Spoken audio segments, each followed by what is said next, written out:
ॐ अथ श्री दुर्गा अष्टोत्तर शतनाम स्तोत्रम्। ईश्वर उवाच शतनाम प्रवक्ष्यामि शृणुष्व कमलानने। यस्य प्रसादमात्रेण दुर्गा प्रीता भवेत् सती। ॐ सती साध्वी भव प्रीता भवानी भवमोचनी।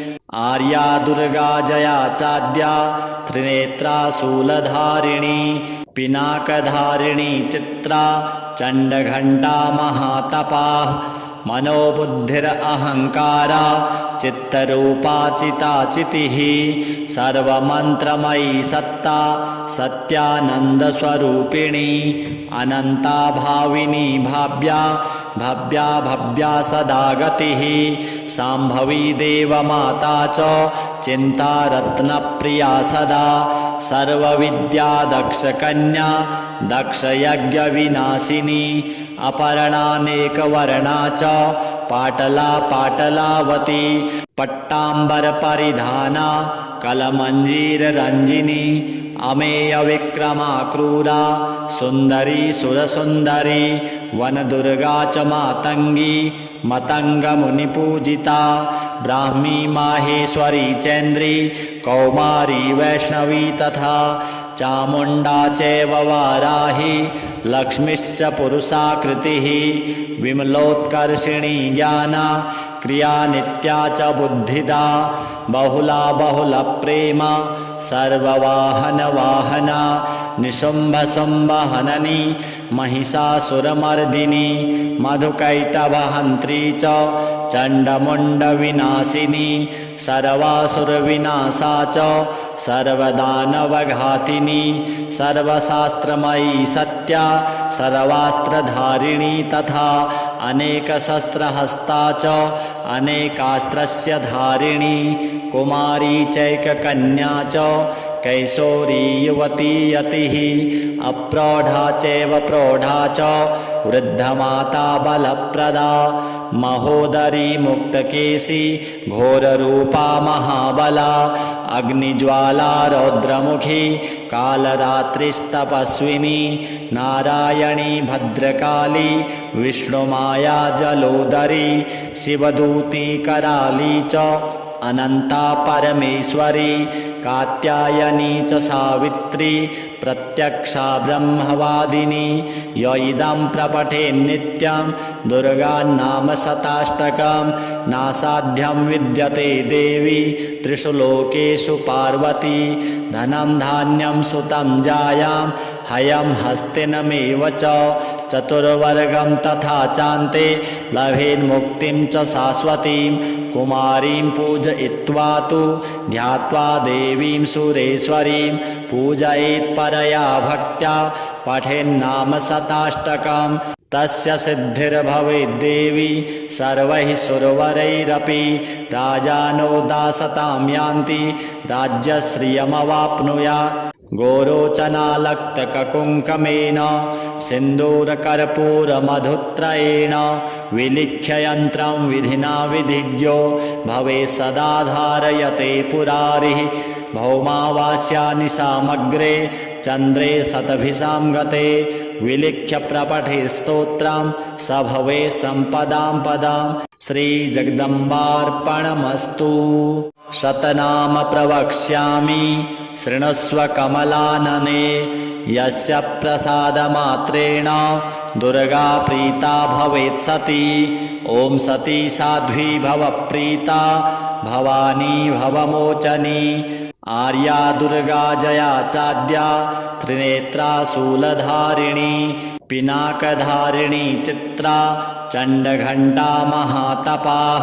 मनोबुद्धिरहङ्कारा चित्तरूपा चिताचितिः। सर्वमन्त्रमयी सत्ता सत्यानन्दस्वरूपिणी। अनन्ता भाविनी भाव्या भव्या भव्या सदा गतिः। शाम्भवी देवमाता च चिन्तारत्नप्रिया सदा। सर्वविद्या दक्षकन्या दक्षयज्ञविनाशिनी।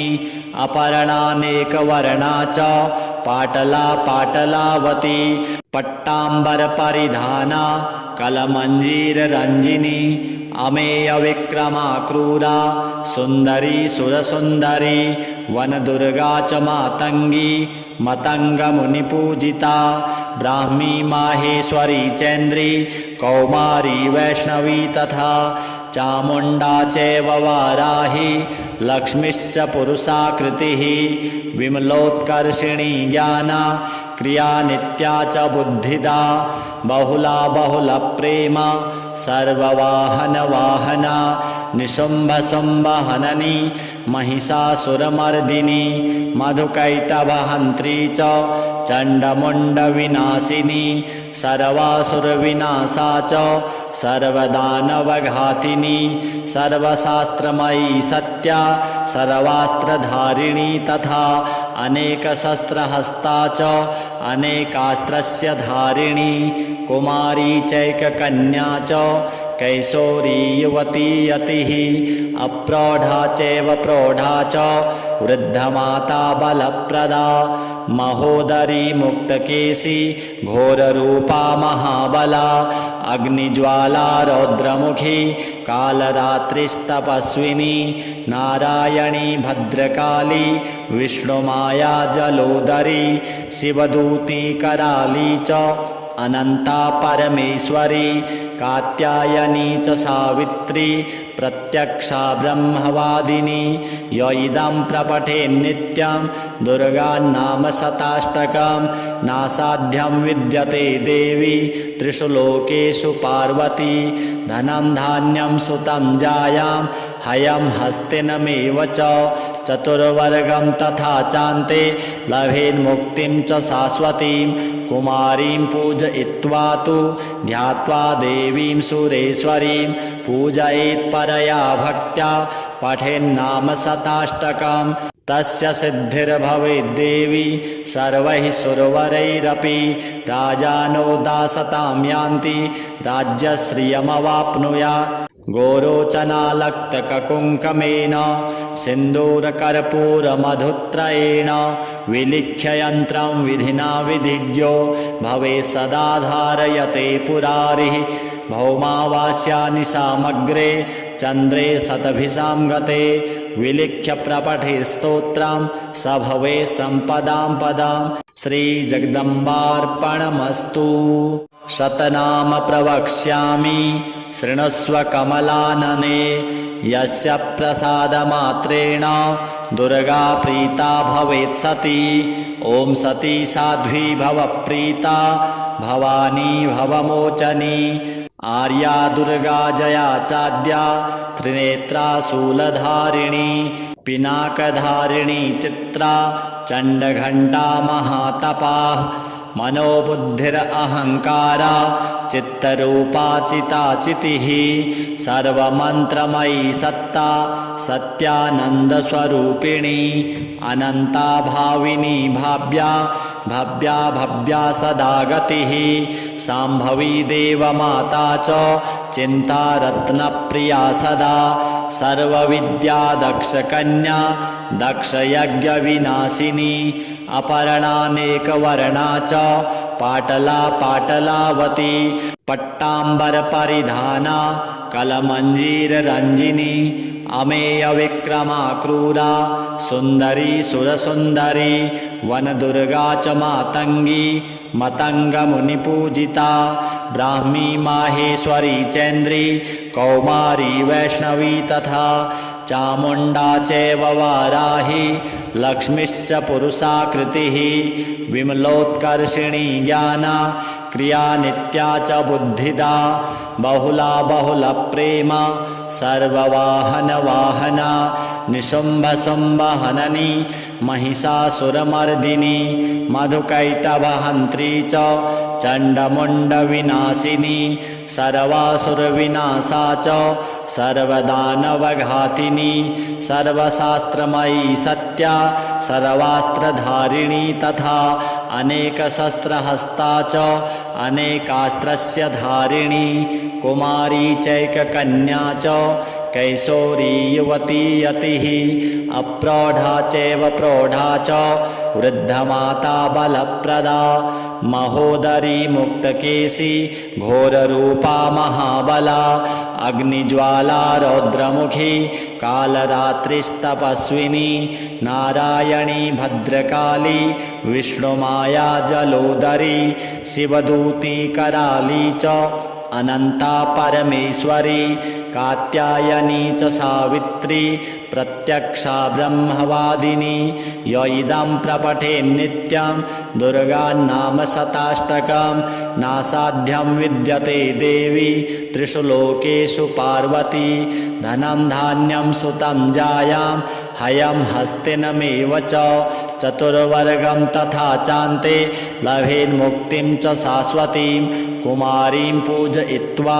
तु ध्यात्वा देवीं सुरेश्वरीं पूजयेत् परया भक्त्या पठेन्नाम शताष्टकं तस्य सिद्धिर्भवेद्देवी सर्वैः सुरवरैरपि राजानो दासतां यान्ति राज्यश्रियमवाप्नुयात् गोरोचनालक्तककुङ्कमेन सिन्दूरकर्पूरमधुत्रयेण विलिख्य यन्त्रं विधिना विधिज्ञो भवेत् सदा धारयते पुरारिः भौमावास्यानि सामग्रे चन्द्रे शतभिषां गते विलिख्य प्रपठे स्तोत्रं स भवे सम्पदां पदां श्रीजगदम्बार्पणमस्तु। शतनाम प्रवक्ष्यामि शृणुष्व कमलानने यस्य प्रसादमात्रेण दुर्गा प्रीता भवेत् सती ॐ सती साध्वी भवप्रीता भवानी भवमोचनी आर्या दुर्गा जया चाद्या त्रिनेत्रा शूलधारिणी पिनाकधारिणी चित्रा चण्डघण्टा महातपा मनोबुद्धिरहंकारा चित्तरूपा चिताचितिः सर्वमन्त्रमयी सत्ता सत्यानन्दस्वरूपिणी अनन्ता भाविनी भाव्या भव्या भव्या सदा गतिः शाम्भवी देवमाता च चिन्तारत्नप्रिया सदा सर्वविद्या दक्षकन्या दक्षयज्ञविनाशिनी अपर्णानेकवर्णा च पाटला पाटलावती पट्टाम्बरपरिधाना कलमञ्जीररञ्जिनी अमेयविक्रमा क्रूरा सुन्दरी सुरसुन्दरी वनदुर्गा च मातङ्गी मतङ्गमुनिपूजिता ब्राह्मी माहेश्वरी चैन्द्री कौमारी वैष्णवी तथा चामुण्डा चैव वाराही लक्ष्मीश्च पुरुषाकृतिः विमलोत्कर्षिणी ज्ञाना क्रिया नित्या च बुद्धिदा बहुला बहुलप्रेमा सर्ववाहनवाहना निशुम्भशुम्भहननी महिषासुरमर्दिनी मधुकैटभहन्त्री च चण्डमुण्डविनाशिनी सर्वासुरविनाशा च सर्वदानवघातिनी सर्वशास्त्रमयी सत्या सर्वास्त्रधारिणी तथा अनेकशस्त्रहस्ता च अनेकास्त्रस्य धारिणी कुमारी चैककन्या च कैशोरी युवती यतिः अप्रौढा चैव प्रौढा च वृद्धमाता बलप्रदा महोदरी मुक्तकेशी घोररूपा महाबला अग्निज्वाला रौद्रमुखी कालरात्रिस्तपस्विनी नारायणी भद्रकाली विष्णुमाया जलोदरी शिवदूती कराली च अनंता परमेश्वरी कात्यायनी च सावित्री प्रत्यक्षा ब्रह्मवादिनी य इदं प्रपठेन्नित्यं दुर्गानाम शताष्टकं नासाध्यं विद्यते देवी त्रिषु लोकेषु पार्वती धनं धान्यं सुतं जायां हयं हस्तिनमेव च चतुर्वर्गं तथा चान्ते लभेन्मुक्तिं च शाश्वतीं कुमारीं पूजयित्वा तु ध्यात्वा देवीं सुरेश्वरीं पूजयेत् परया भक्त्या पठेन्नाम शताष्टकं तस्य सिद्धिर्भवेद्देवी सर्वैः सुरवरैरपि राजानो दासतां यान्ति राज्यश्रियमवाप्नुयात् गोरोचनालक्तककुङ्कमेन सिन्दूरकर्पूरमधुत्रयेण विलिख्य यन्त्रं विधिना विधिज्ञो भवेत् सदा धारयते पुरारिः भौमावास्यानि सामग्रे चन्द्रे शतभिषां गते विलिख्य प्रपठे स्तोत्रं स भवेत् सम्पदां पदां श्रीजगदम्बार्पणमस्तु। शतनाम प्रवक्ष्यामि शृणुष्व कमलानने यस्य प्रसादमात्रेण दुर्गा प्रीता भवेत् सती।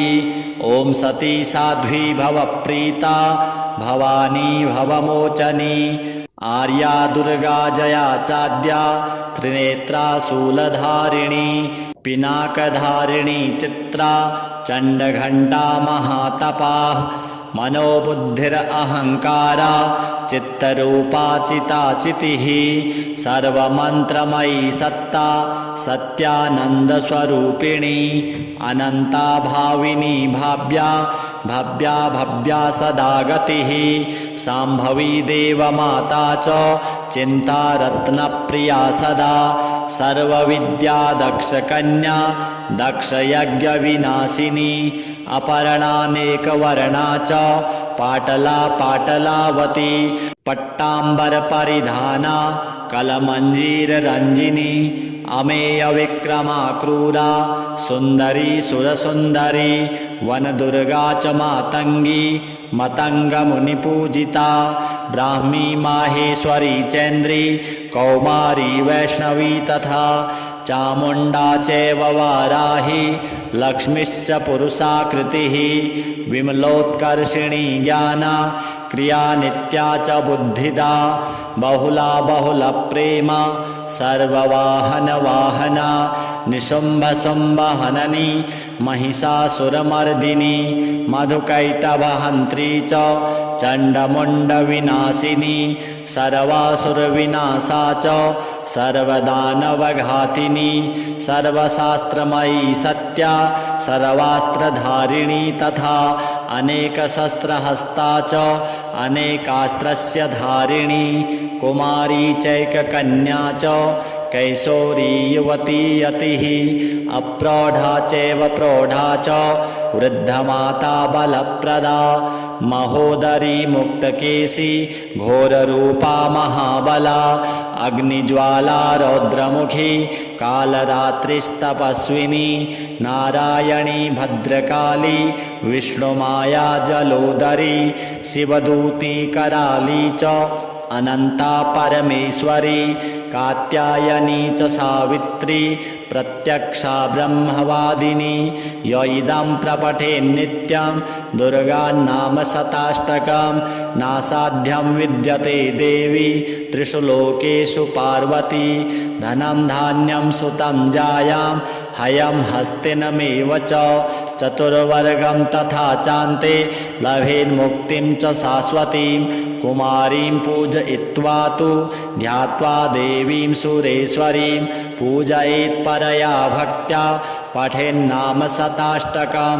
तस्य सिद्धिर्भवेद्देवी सर्वैः सुरवरैरपि राजानो दासतां यान्ति राज्यश्रियमवाप्नुयात् गोरोचनालक्तककुङ्कमेन सिन्दूरकर्पूरमधुत्रयेण विलिख्य यन्त्रं विधिना विधिज्ञो भवेत् सदा धारयते पुरारिः भौमावास्यानि सामग्रे चन्द्रे शतभिषां गते विलिख्य प्रपठे स्तोत्रं स भवेत् सम्पदां पदां श्रीजगदम्बार्पणमस्तु।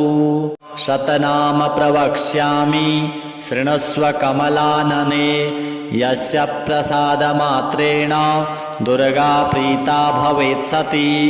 ॐ सती साध्वी भव प्रीता भवानी भवमोचनी आर्या दुर्गा जया चाद्या त्रिनेत्रा शूलधारिणी पिनाकधारिणी चित्रा चण्डघण्टा महातपाः मनोबुद्धिरहङ्कारा चित्तरूपा चिताचितिः सर्वमन्त्रमयी सत्ता सत्यानन्दस्वरूपिणी अनन्ता भाविनी भाव्या भव्या भव्या सदा गतिः शाम्भवी देवमाता च चिन्तारत्नप्रिया सदा सर्वविद्या दक्षकन्या दक्षयज्ञविनाशिनी अपर्णानेकवर्णा च पाटला पाटलावती पट्टाम्बरपरिधाना कलमञ्जीररञ्जिनी अमेयविक्रमा क्रूरा सुन्दरी सुरसुन्दरी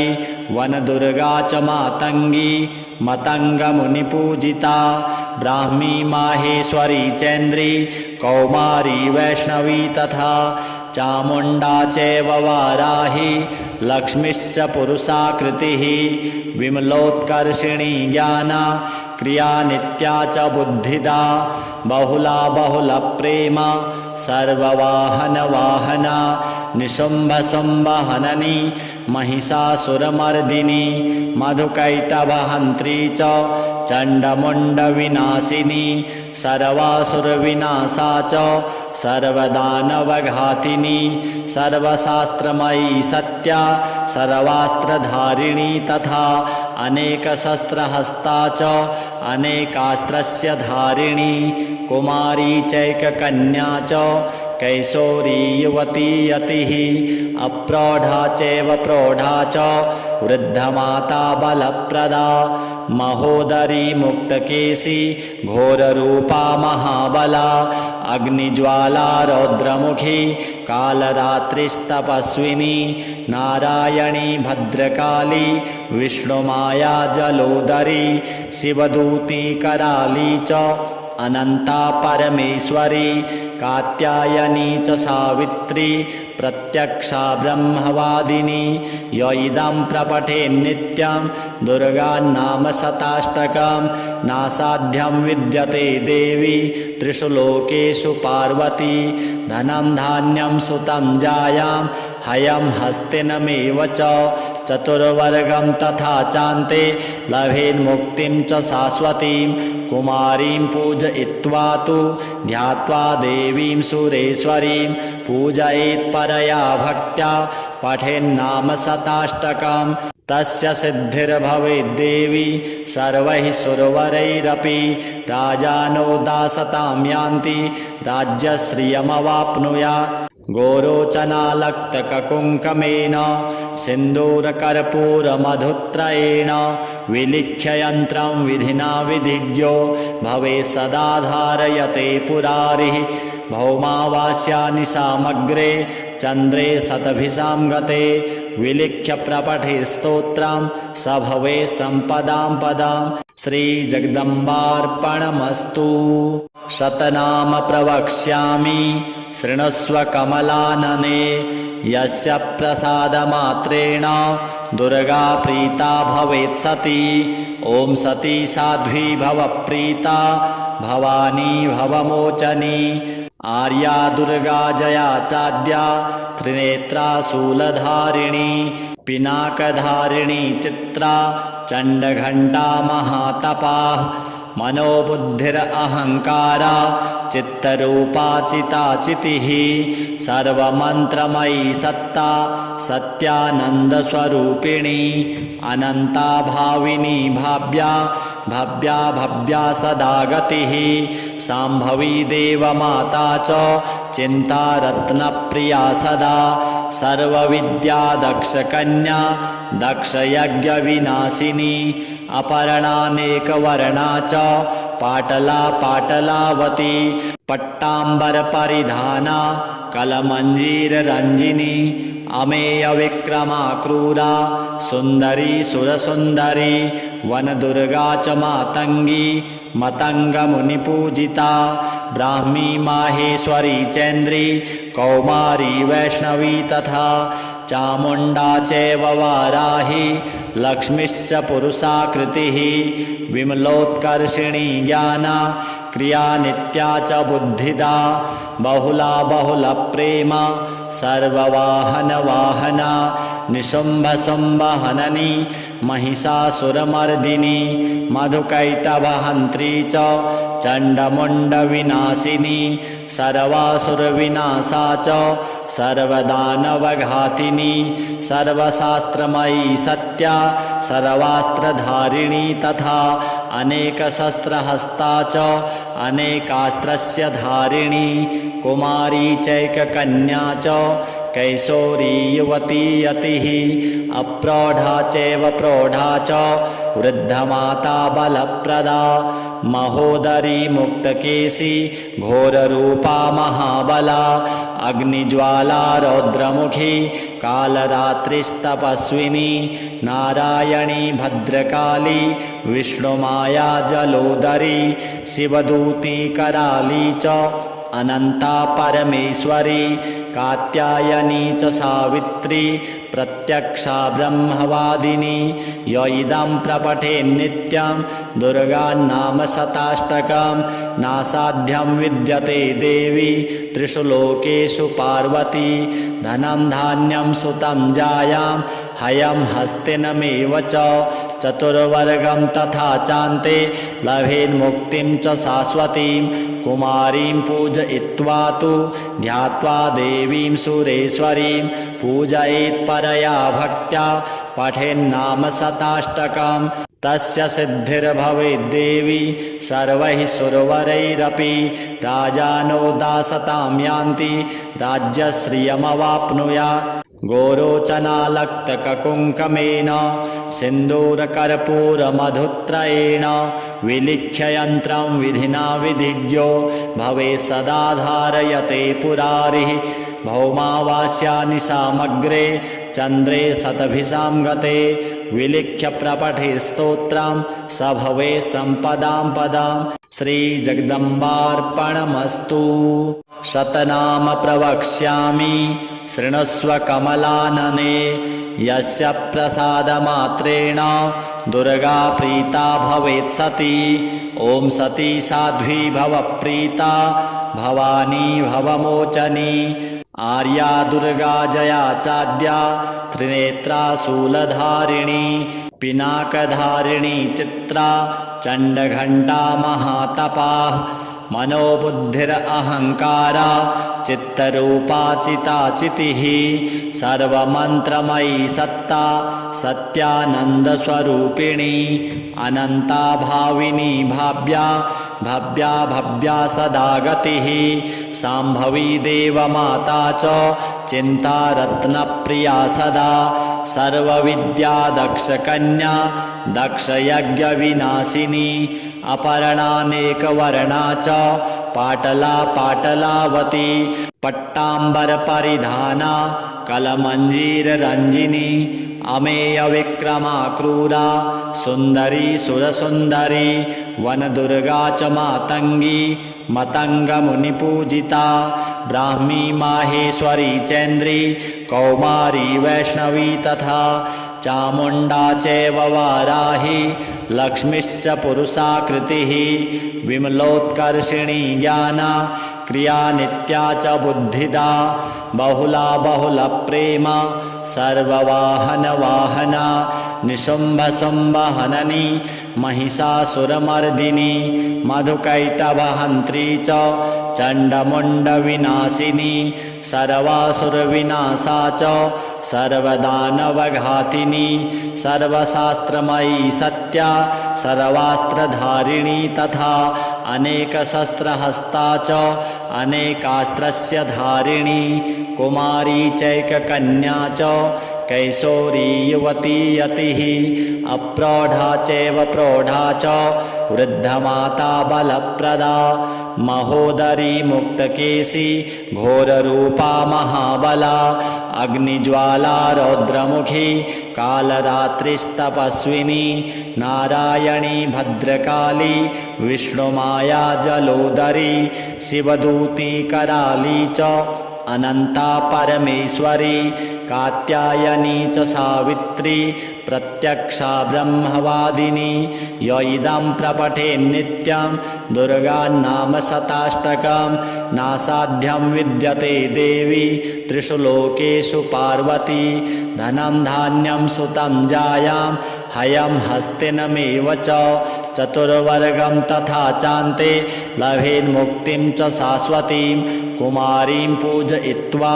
तु ध्यात्वा देवीं सुरेश्वरीं पूजयेत् परया भक्त्या पठेन्नाम शताष्टकं तस्य सिद्धिर्भवेद्देवी सर्वैः सुरवरैरपि राजानो दासतां यान्ति राज्यश्रियमवाप्नुयात् गोरोचनालक्तककुङ्कमेन सिन्दूरकर्पूरमधुत्रयेण विलिख्य यन्त्रं विधिना विधिज्ञो भवेत् सदा धारयते पुरारिः भौमावास्यानिशामग्रे चन्द्रे शतभिषां गते विलिख्य प्रपठे स्तोत्रं स भवे सम्पदां पदां श्रीजगदम्बार्पणमस्तु।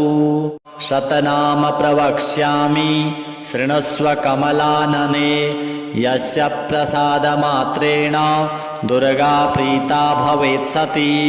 ॐ सती साध्वी भवप्रीता भवानी भवमोचनी आर्या दुर्गा जया चाद्या त्रिनेत्रा शूलधारिणी पिनाकधारिणी चित्रा चण्डघण्टा महातपा मनोबुद्धिरहङ्कारा चित्तरूपा चिताचितिः सर्वमन्त्रमयी सत्ता सत्यानन्दस्वरूपिणी अनन्ता भाविनी भाव्या भव्या भव्या सदा गतिः शाम्भवी देवमाता च चिन्तारत्नप्रिया सदा सर्वविद्या दक्षकन्या दक्षयज्ञविनाशिनी अपर्णानेकवर्णा च पाटला पाटलावती पट्टाम्बरपरिधाना कलमञ्जीररञ्जिनी अमेयविक्रमा क्रूरा सुन्दरी सुरसुन्दरी वनदुर्गा च मातङ्गी मतङ्गमुनिपूजिता ब्राह्मी माहेश्वरी चैन्द्री कौमारी वैष्णवी तथा चामुण्डा चैव वाराही लक्ष्मीश्च पुरुषाकृतिः विमलोत्कर्षिणी ज्ञाना क्रिया नित्या च बुद्धिदा बहुला बहुलप्रेमा सर्ववाहनवाहना निशुम्भशुम्भहननी महिषासुरमर्दिनी मधुकैटभहन्त्री च चण्डमुण्डविनाशिनी सर्वासुरविनाशा च सर्वदानवघातिनी सर्वशास्त्रमयी सत्या सर्वास्त्रधारिणी तथा अनेकशस्त्रहस्ता च अनेकास्त्रस्य धारिणी कुमारी चैककन्या च कैशोरी युवती यतिः अप्रौढा चैव प्रौढा च वृद्धमाता बलप्रदा महोदरी मुक्तकेशी घोररूपा महाबला अग्निज्वाला रौद्रमुखी कालरात्रिस्तपस्विनी नारायणी भद्रकाली विष्णुमाया जलोदरी शिवदूती कराली च अनंता परमेश्वरी कात्यायनी च सावित्री प्रत्यक्षा ब्रह्मवादिनी य इदं प्रपठेन्नित्यं दुर्गान्नाम शताष्टकं नासाध्यं विद्यते देवी त्रिषु लोकेषु पार्वती धनं धान्यं सुतं जायां हयं हस्तिनमेव च चतुर्वर्गं तथा चान्ते लभेन्मुक्तिं च शाश्वतीं कुमारीं पूजयित्वा तु ध्यात्वा देवीं सुरेश्वरीं पूजयेत् परया भक्त्या पठेन्नाम शताष्टकं तस्य सिद्धिर्भवेद्देवी सर्वैः सुरवरैरपि राजानो दासतां यान्ति राज्यश्रियमवाप्नुयात् गोरोचनालक्तककुङ्कमेन सिन्दूरकर्पूरमधुत्रयेण विलिख्य यन्त्रं विधिना विधिज्ञो भवेत् सदा धारयते पुरारिः भौमावास्यानिशामग्रे चन्द्रे शतभिषां गते विलिख्य प्रपठे स्तोत्रं स भवे सम्पदां पदां श्रीजगदम्बार्पणमस्तु।